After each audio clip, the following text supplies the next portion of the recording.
하나님 말씀은 사무엘상 17장 1절로 11절 말씀입니다. 골리앗의 자신감, 사울의 열등감. 현재 블레셋과의 싸움은 우연히 발생된 것이 아니었습니다. 블레셋이 싸우기를 원했기에 만반의 준비를 하고 이스라엘을 치러 온 것입니다. 저들은 지금 어떻게든 무조건 싸움이 일어나도록 모든 수단과 방법을 다 쓰고 있었습니다. 이러한 블레셋과의 전쟁은 사무엘 시대에는 없었던 일이었는데 오히려 사무엘보다도 더 강력한 통치를 하게 된 사울왕 시대에 발생하고 있는 것이었습니다. 이렇게 저들이 정면으로 싸움을 걸고 있다는 것은 그만큼 이스라엘과의 싸움에서 승리할 수 있다는 자신감이 있는 것이고, 그 자신감의 근원에는 블레셋에 새롭게 등장한 최고의 장수 골리앗이 있었기 때문이었습니다. 골리앗의 키는 6규빗 한 뼘이라 합니다. 사무엘상 17장 4절로 7절에 보면 블레셋 진영에서 싸움을 도두는 자가 왔는데 그의 이름은 골리앗이요 가드 사람이라. 그의 키는 6규빗 한 뼘이요 머리에는 노투구를 썼고 몸에는 비늘 갑옷을 입었으니 그 갑옷의 무게가 놋 5,000세겔이며 그 다리에는 놋 각반을 찼고 어깨 사이에는 놋 단창을 메었으니 그 창자루는 배틀채 같고 창날은 철 600세겔이며 방패든 자가 앞서 행하더라. 지금 사울과 이스라엘 백성들의 눈에는 싸움을 도두는 자가 눈에 보이고 있습니다. 멀리서만 보아도 그의 큰 키가 확실하게 눈에 띄었습니다. 커도 너무 크다는 것을 알 수 있었습니다. 그리고 머리에는 이스라엘에서는 만들 수도 없는 노투구를 쓴 것도 보입니다. 몸에 입은 비늘 갑옷은 얼마나 촘촘하게 만들었는지 대단히 무거워 보였지만 어떤 무기로도 뚫을 수 없을 것 같았습니다. 갑옷 아래에 나와 있는 다리에도 놋으로 만든 각반을 차고 있어서 머리부터 발끝까지 전혀 빈틈이 없어 보였습니다. 지금 우리 식대로 말을 한다면 마치 커다란 코뿔소가 한 마리 서 있는 것처럼 그 강력한 기운 앞에서 아무런 생각도 하지 못하고 있는 것입니다. 그리고 그의 양 어깨에 걸치고 있는 노창을 보니 너무 커서 이스라엘 사람은 들 수도 없어 보입니다. 또한 그 창을 한번 휘두르면 감히 접근조차 못할 것 같은 위압감마저 듭니다. 마지막으로 방패를 든 자가 그의 앞에서 적진에서 오는 공격을 대비하고도 있는 것이 보였습니다. 지금 사울과 이스라엘 백성들 눈에는 골리앗의 이러한 외형적 모습밖에는 어떠한 것도 보이질 않습니다. 이것은 이스라엘 백성들이 자신들을 위해서 싸워줄 그 왕을 찾고 있었을 때 그렇게 세워두었던 그 기준이었고 사울왕에 대한 이스라엘 백성들의 자부심의 근원이었기 때문입니다. 그러한 사람을 찾아가지고 그러한 위대한 사울왕을 세웠어요. 그래서 우리도 사울왕을 보면서 큰 키, 용맹한 힘, 그의 모든 모습이 자부심이었거든요. 그런데 그 자랑거리가 골리앗을 보는 순간 사울과 딱 비교해 보니까 어때요? 사울이 너무 초라하게 보이는 거예요. 여지껏 자기가 자랑스럽게 보았던 그 시각이 골리앗 앞에서는 완전히 무너지게 된 것입니다. 사울은 어땠었습니까? 사무엘상 9장 2절에 보면 기스에게 아들이 있으니 그의 이름은 사울이요 준수한 소년이라. 이스라엘 자손 중에 그보다 더 준수한 자가 없고 키는 모든 백성보다 어깨 위만큼 더 컸더라. 일반 백성들보다 30cm가 더 컸어요.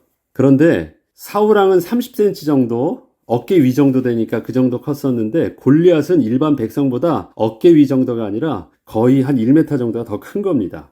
그러니까 그 키가 크다라는 것이 뭐 사울하고 비교해도 사울도 꼬마처럼 보이는 거예요. 작게 보이는 거예요. 지난날 이스라엘 백성들이 사무엘에게 왕을 요구할 때 그 이유가 명확했습니다. 우리도 다른 나라들과 똑같은 방식으로 전쟁을 치르며 나라의 통치가 이루어지게 하겠다는 것이었습니다. 분명히 사무엘에게 이런 요구를 했잖아요. 우리도 다른 나라들 같이 되어 우리의 왕이 우리를 다스리며 우리 앞에 나가서 우리의 싸움을 싸워야 할 것이니라. 그렇게 여지껏 싸웠어요. 그래서 덕도 좀 봤죠. 마침내 이스라엘 백성들은 이러한 이유로 해서 뽑은 사울왕을 통하여 정말 그들이 원하는 대로 주변 나라들과 수많은 전쟁을 치렀고 자신들이 만족할 만한 승리의 기쁨도 새롭게 얻을 수 있었습니다. 이렇듯 사울은 블레셋의 골리앗이 나타나기 전까지는 주변 왕들과 비교해 보아도 최고의 장수였습니다. 그런데 이러한 사울 왕과 이스라엘 앞에 갑자기 골리앗이 나타난 것이었습니다. 이런 사울조차 감히 비교할 수 없는 대단한 장수가 자신들의 눈앞에 나타난 것이었습니다. 이제 이스라엘에게는 골리앗과 사울이 비교되기 시작했습니다. 이전까지는 사울이 최고의 장수였지만 골리앗의 키와 그의 용맹성 앞에서는 비교 불가할 정도로 사울은 초라하게 보였고 싸움을 하고자 하는 그 의지 자체가 완전히 꺾여버릴 정도였습니다. 결국 골리앗과 사울과의 싸움은 싸워보기도 전에 이미 끝이 날 수밖에 없었습니다. 이스라엘 백성들은 사울을 왕으로 세울 때 이미 다른 나라들과 똑같은 전쟁의 방식을 선택했던 것이었기에 그 기준에 맞추어서 사울과 골리앗을 비교해 본다면 사울은 골리앗 앞에 나가서 싸울 때 상대가 안 되는 외형적 모습을 갖추고 있었기 때문이었습니다. 이스라엘은 사울을 통해서 얻었던 자신감이 한순간에 열등감으로 바뀌게 되어버렸습니다. 골리앗은 이러한 이스라엘의 무능력을 볼 수 있었기에 자기만의 전쟁터로 이스라엘을 끌어들인 후 마음껏 모욕하고 있었던 것입니다. 어디 한번 나와봐, 나랑 한번 싸워봐, 1대1로 한번 해보자, 이것입니다. 계속해서 골리앗은 자기의 자신감을 가지고 그렇게 이스라엘 백성들을 끌어들이고 있는 것입니다. 결국 강력한 왕 한 사람을 의지함으로 얻게 되었던 이스라엘 백성들의 그 안정감과 자신감은 더 강력한 또 다른 한 사람이 자신들 앞에 나타나자 이스라엘 전체를 두려움과 무력감에 빠지게 하는 근본 이유가 되게 하였습니다. 자랑거리가 한순간에 두려움의 그 근본 이유가 됐던 것입니다. 이렇듯 세상 나라의 싸움의 방식을 이스라엘이 똑같이 취한다면 앞으로 또다시 골리앗보다 더 센 왕을 이스라엘이 세운다고 해도 결국 그 왕보다 더 젊고 힘이 센 또 다른 강력한 왕이 나타날 것이고 이스라엘은 계속해서 자신들이 세웠던 새로운 왕이 전혀 답이 되질 못하는 상황을 반복하게 될 것입니다. 그렇다면 하나님께서 세우시는 왕을 통해서 하나님이 하시는 전쟁은 어떤 전쟁일까요? 하나님은 골리앗과의 싸움을 통해서 하나님의 전쟁을 설명해 주시기를 원하십니다. 나는 블레셋 사람이 아니며 너희는 사울의 신복이 아니냐. 사무엘상 17장 8절로 9절을 보면 블레셋과 이스라엘이 싸움에 대해서 어떠한 관점을 가지고 있는지를 알 수 있습니다. 그가 서서 이스라엘 군대를 향하여 외쳐 이르되 너희가 어찌하여 나와서 전열을 벌였느냐. 나는 블레셋 사람이 아니며 너희는 사울의 신복이 아니냐. 너희는 한 사람을 택하여 내게 내려보내라. 그가 나와 싸워서 나를 죽이면 우리가 너희의 종이 되겠고 만일 내가 이겨 그를 죽이면 너희가 우리의 종이 되어 우리를 섬길 것이니라. 지금 블레셋의 골리앗이 보고 있는 이스라엘은 사울의 나라였습니다. 사울을 왕으로 세워 사울을 의지하여 싸우고 있던 이스라엘을 보았던 것입니다. 너희는 사울의 종이 아니냐, 사울의 신복이 아니냐, 그렇게 골리앗이 말을 하고 있습니다. 지난날 사무엘이 이스라엘을 다스리고 있었을 때에는 블레셋이 감히 이스라엘을 쳐들어오지 못했었습니다. 그 이유는 사무엘 때문이 아니었고 사무엘과 이스라엘이 섬기는 하나님 때문이었습니다. 그런데 사울로 지도자가 바뀌고 되었을 때 저들은 더 이상 이스라엘의 하나님을 볼 수 없었고 그저 백성들 앞에 앞장서서 싸우고 있던 사울 왕만 보게 되었던 것입니다. 현재 블레셋의 눈에는 이스라엘이 하나님이 왕이신 나라가 아니라 사울이 왕으로 있는 사울의 나라였던 것입니다. 그렇기에 사울보다 뛰어난 장수가 나오면 이스라엘은 별것 아니게 보이는 것은 당연했던 것입니다. 저들이 이스라엘의 하나님과 자신들을 비교했다면 감히 비교할 수 없었는데 척 보니까 이스라엘이 하나님의 나라로 보이지 않고 사울 왕의 나라로 보이는 거예요. 그래서 사울 왕보다 뛰어나지 않을 때는 가만히 있다가 사울 왕보다 더 큰 키에 사울 왕보다 더 용맹한 장수가 나왔을 때는요, 한번 싸움을 해볼 만했던 것입니다. 그래서 사무엘 시대에서는 꿈도 꾸지 못했던 그 전쟁, 사울 왕 때는 겉으로 볼 때는 더 강력한 왕이 세워진 것처럼 보였지만 그 사울 사람과 비교해 볼 때는 그보다 더 뛰어난 왕이 나타나면 되는 것이거든요. 그래서 만만하게 보고 이젠 전쟁을 하게 된 것입니다. 그럼 생각해 보죠. 블레셋의 골리앗과 이스라엘의 사울이 싸우면 누가 이길 것 같습니까? 우리가 봐도 골리앗이 이깁니다. 만만한 것입니다. 자, 그러면 본격적으로 싸움을 봅니다. 지금 이 전쟁을 기록하는 사람의 시선이 어떻습니까? 제3자의 시선으로 봅니다. 한쪽에서는 블레셋이 있고 한쪽에서는 이스라엘이 있습니다. 멀리서 바라보고 있습니다. 골짜기에 있는 두 나라를 봅니다. 그 가운데에서는 골짜기 계곡이 있어서 서로 바라보고만 있는 상황입니다. 사무엘상 17장 2절로 3절에 보면 사울과 이스라엘 사람들이 모여서 엘라 골짜기에 진치고 블레셋 사람들을 대하여 전열을 벌였으니 블레셋 사람들은 이쪽 산에 있고 이스라엘은 저쪽 산에 섰고 그 사이에는 골짜기가 있었더라. 현재 사울과 이스라엘 백성들이 세상 나라의 싸움의 방식에 사로잡혀 있어서 실제로 보아야 할 사실을 보지 못하고 있는 것이 있었습니다. 골리앗과 사울을 비교할 것이 아니라 지금 이스라엘과 블레셋이 골짜기를 사이에 두고 서로 양쪽 산 위에 상대를 마주하고 있다는 것을 먼저 보아야 됩니다. 이것은 어느 쪽도 서로 불리하거나 유리하지 않은 상황이라는 것입니다. 어느 누구도 먼저 공격하는 것은 자멸에 가까운 피해를 입을 수밖에 없는 산성의 저들이 서로 진을 치고 있는 것입니다. 지금 골리앗이 이렇게 이스라엘 앞에 나와서 싸움을 도두고 있는 것은 겉으로는 싸움에 대한 자신감을 드러내 보이고 있는 것 같지만 실제적으로는 저들도 무모하게 공격할 수 없는 그 한계가 있기 때문입니다. 그렇기 때문에 자꾸 자신들의 전쟁으로 끌어들이려 하고 있는 것입니다. 자기의 그 한계는 보지 못하게 하고 나와서 한번 싸워보자라는 것입니다. 양쪽 다 어디든 싸워서 지금 이길 수 있는 상황이 아니에요. 현재 이스라엘의 문제는 그동안 사울왕을 의지했던 그 자신감과 믿음이 골리앗 때문에 무너진 것이었지 블레셋의 침공 자체가 문제가 아니었습니다. 블레셋이 침공한다 할지라도 블레셋이 그 이상 쳐들어올 수 있는 상황은 아니었어요. 그런데 이런 것들을 골리앗은 보지 못하게 하고 자꾸 자기를 보게 하는 거예요. 골리앗의 싸움으로 보게 하는 것입니다. 그래서 객관적인 전쟁의 양쪽의 상황을 보지 못하게 하고 골리앗은 자꾸 자기만의 전쟁 속으로 보게 합니다. 그런데 그것에 이스라엘이 속고 있어요. 왜 그렇습니까? 그동안 이스라엘 사람들도 그렇게만 전쟁을 보고 있었기 때문입니다. 그러니까 골리앗 앞에서 얼어가지고 아무것도 못하고 두려워하면서 숨고만 있는 것입니다. 현재 이스라엘의 문제는 그동안 사울왕을 의지했던 그 자신감과 믿음이 골리앗 때문에 무너진 것이었지 블레셋의 침공 자체가 문제가 아니었습니다. 사울과 온 이스라엘이 블레셋 사람의 이 말을 듣고 놀라 크게 두려워하니라. 실전적인 것은 보지 못하고 그 말에 얼어가지고 완전히 패닉 상태에 있는 것입니다. 아무 생각도 못하고 있는 것입니다. 지금 이렇게 이스라엘 백성들은 골리앗의 수에 완전히 녹아가지고 그렇게 가만히만 있습니다. 그런데 영적 싸움을 위해서는 우리가 지금 어느 위치에 서 있는가를 먼저 정확하게 보아야 하는 것이었습니다. 사단은 우리를 절대 건드리지 못합니다. 사단은 하나님의 백성을 감히 직접적으로 공격을 해서 해를 입힐 수 있는 존재가 아니기 때문입니다. 겉으로 보기에는 저들과 감히 상대할 수 없는 그런 강력한 모습이 보이는 것 같아도 하나님의 백성이 그것 때문에 망할 이유는 되지 못하는 것입니다.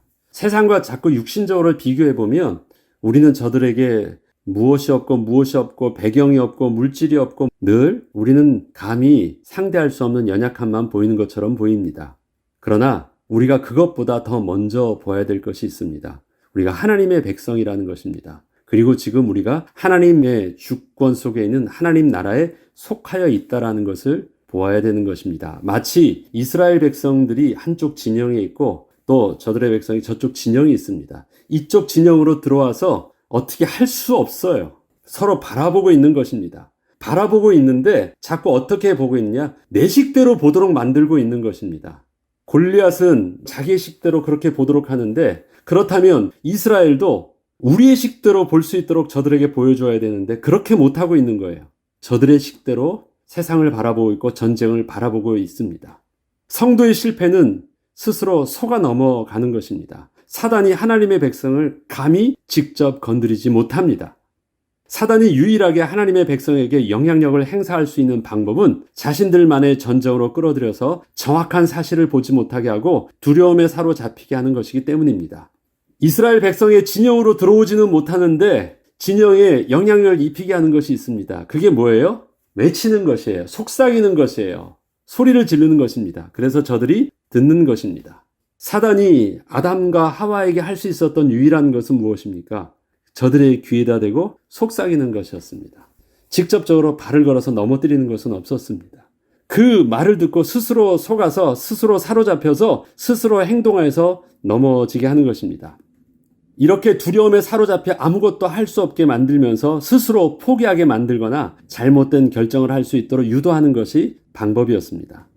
자신감과 열등감은 동전의 양면과 같습니다. 똑같이 자기 자신의 능력을 기준으로 판단된 결과이기 때문에 둘 다 틀린 것입니다. 골리앗의 키와 갑옷과 무기와 방패는 주위의 어느 것과도 비교할 수 없이 큰 것이었기에 자신감으로 충만했지만 또 그러한 골리앗을 바라보면서 자신을 비교한 사울은 한없이 초라해지고 약해 보였지만 둘 다 하나님을 모르는 입장에서 인간적인 조건만을 바라본 결과이기에 서로 다르지 않은 것입니다. 하나님을 기준으로 하는 하나님의 시각으로 본 세상이 아닙니다.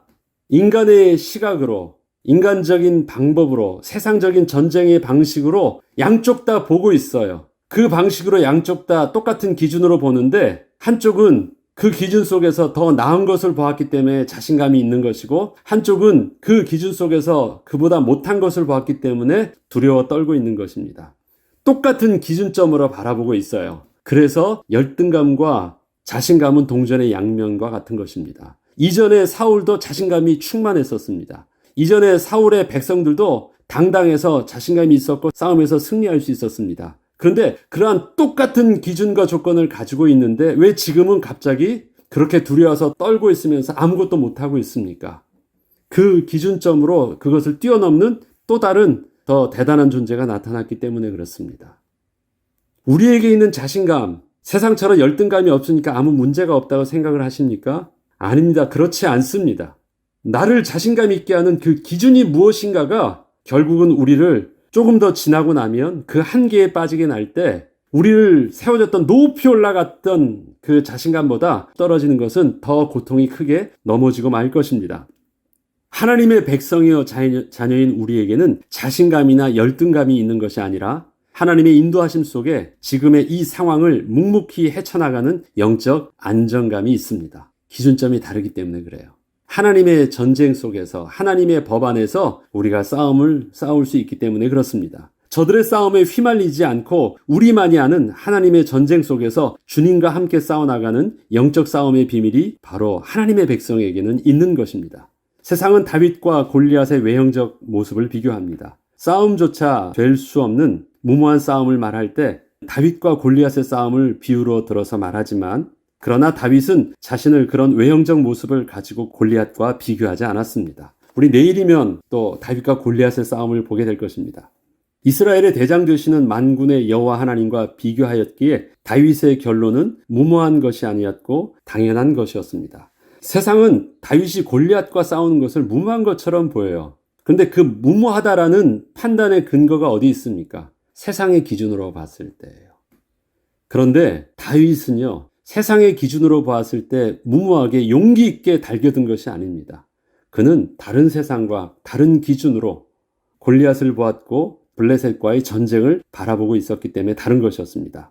45절에 보면 다윗이 블레셋 사람에게 이르되 너는 칼과 창과 단창으로 내게 나아거니와 그것은 무엇입니까? 너희는 세상적 기준을 가지고 나에게 왔지 나는 만군의 여호와의 이름 곧 내가 모욕하는 이스라엘 군대 하나님의 이름으로 내게 나아가노라. 나는 다른 기준으로 너에게 가. 너는 너의 싸움으로 끌어들이고 있지? 아니야. 나는 너를 나의 싸움으로 끌어들일 거야. 너는 지금 이 싸움을 블레셋과 사울의 나라로 보고 싸우고 있지? 나는 하나님과 골리앗의 싸움으로 나는 이것을 보고 있어. 그러니까 한번 해보자. 그것입니다. 그래서 저 눈에는 꼬마처럼 보이지만 다윗의 눈에는 저들이 뭐로 보였습니까? 거룩하신 하나님 앞에서 감히 사람 취급도 못 받는 개처럼 보고 있는 것입니다. 다윗은 용기 있게 나간 자가 아니라 다른 전쟁을 볼 수 있는 믿음의 눈을 열고 다른 기준을 가지고 나간 자였습니다. 우리에게 긍정적인 사고방식으로 신앙생활을 하려고 하면 안 됩니다. 우린 믿음의 눈이 열어야 됩니다. 열심을 다하기 전에 하나님이 주시는 그 말씀 앞에서 겸손히 순종하며 나아갈 수 있는 영적인 비밀이 있는 것입니다. 세상은 우리를 통해서 하나님을 볼 때 우리를 두려워할 것입니다.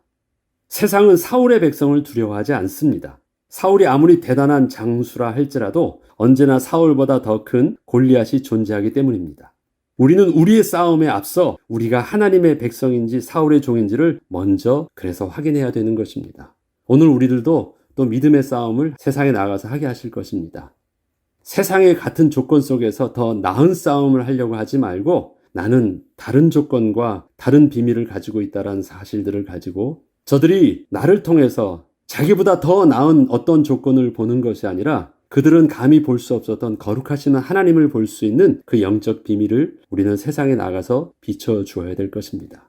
그때 저들은 사울을 통해서는 만만해 보였지만 사무엘을 통해서는 감히 볼 수 없었던 영적인 비밀, 참된 이스라엘의 평화가 있었다고 하는 그 평화를 하나님이 저와 여러분에게도 누리게 하여 주실 것입니다. 기도하겠습니다. 하나님 아버지, 참 감사를 드립니다. 오늘 우리는 성경을 통해서 사울과 골리앗의 싸움을 바라보았습니다. 사울은 열등감에 눌려 있었고 골리앗은 자신감에 충만했습니다. 그러나 하나님 보시기에는 사울도 틀린 것이었고 골리앗도 틀린 것이었습니다. 우리를 그 중간에서 하나님의 전쟁이 무엇인지를 우리에게 바라보게 하시고 우리에게는 하나님의 전쟁 속으로 들어가라 말씀하시니 감사를 드립니다. 하나님이 우리의 기준 되게 하시고 우리가 그 하나님의 백성됨이 나의 영적 안정감의 비밀이요 자신감의 근원이 될 수 있게 하셔서 세상이 우리를 통해서 그들보다 더 뛰어난 인간적인 조건을 보는 것이 아니라 세상에서는 얻을 수 없는 하나님의 거룩하신 비밀을 우리를 통해서 볼 수 있도록 거룩하신 하나님의 백성의 비밀을 증거할 수 있는 하나님의 자녀된 축복 오늘도 우리의 삶을 통해서 누리게 하여 주옵소서. 감사드리며 우리 주 예수 그리스도 이름으로 기도합니다. 아멘.